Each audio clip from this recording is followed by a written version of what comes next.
අයිබෝන් සුබ දවසක්. පාවංකඩ ගෲප් අපේ YouTube channel එක හරහා අපි දිගින් දිගටම උත්සාහ කරා power tools පිළිබඳව. එහෙමත් නැත්නම් බල මෙවලම් පිළිබඳව ඔබව දැනුවත් කරන්න. මේ කතා බහ තුළ ඔබට දැනුමක් අපි එකතු කරා. ඒ දැනුම තුළ පාරිභෝගික ඔබ මේ ටූල්ස් භාවිතා කිරීමේදී එහෙම නැත්නම් ටූල්ස් මිලදී ගැනීමේදී ඔබ දැන් දැනුමින් සන්නද්ධයි. අද අපේ කතා බහ ටිකක් විශේෂිත වූ කතා බහක්, ටිකක් වෙනස් මාකාරයේ කතා බහක් ඔබට සමීප කරන්න සූදානම් වෙන්නේ.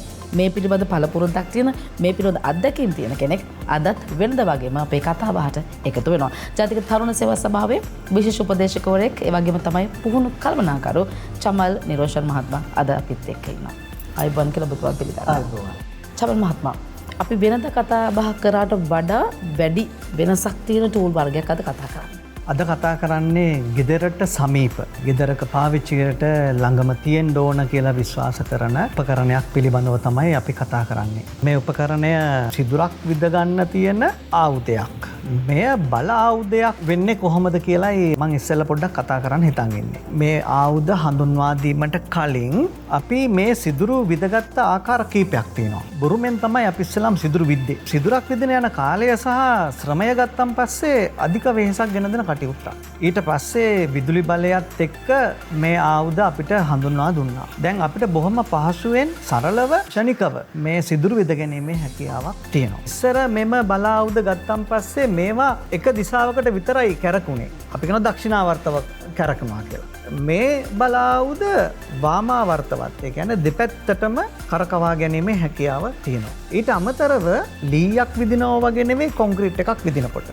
එතකොට මේ කොන්ක්‍රීට් එකක් විදිනකොට වෙනමම මේකට අපි කියනවා හැමර් ඇක්ෂන් එකක් අවශ්‍යයි කියලා. එතකොට මේකේ ඩ්‍රිලින් ඇක්ෂන් එකකුත් හැමර් ඇක්ෂන් එකකුත් දෙකම එකම උපකරණයේ පාවිච්චි කරනවා. එතකොට මේ වගේ කුඩා උපකරණයක් සාමාන්‍යයෙන් කුඩා වැඩකට තමයි ප්‍රයෝජනවත් වෙන්නේ.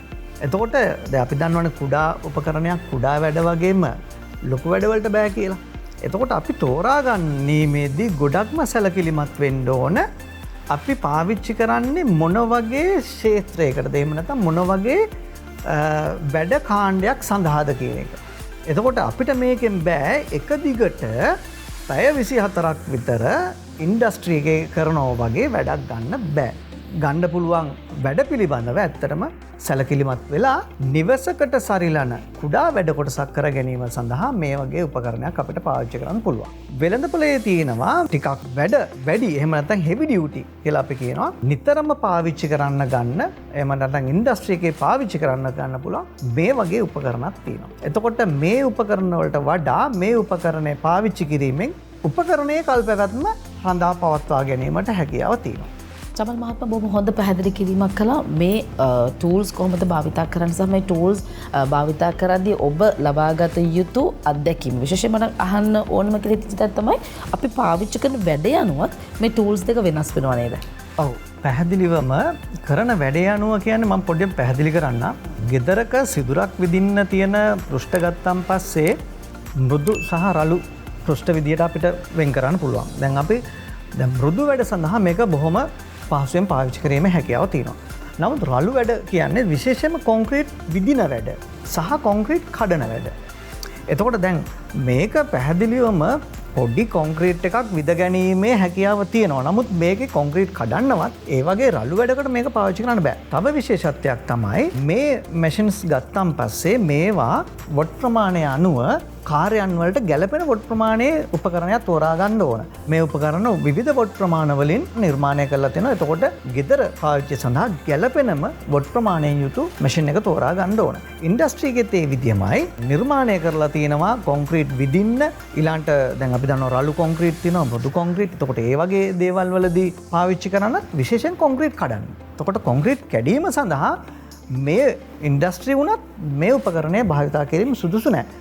විද ගන්න සුදුසුයි, නමුත් කඩන්න මේ උපකරණය සුදුසු නැහැ. චමල් මහත්මයා මේ කතා බහ තුළ කියන්න උත්සාහ කළේ ඔබ කරන කාර්ය අනුව ඔබේ ටූල්ස් භාවිතා කරන්න, ඒ වගේම ඔය ටූල්ස් තෝරා ගන්න කියලා අපි මේ කතා බහදී ඔබව දැනුවත් කළා. බොහොම ස්තුතියි අද කතා බහට එකතු වුණාට. ආයෙ දවසක අපි මෙවැනි ආකාරයේ ටූල්ස් වර්ග ගැන කතා කරන්න බලාපොරොත්තු වෙනවා. අයිබෝන්.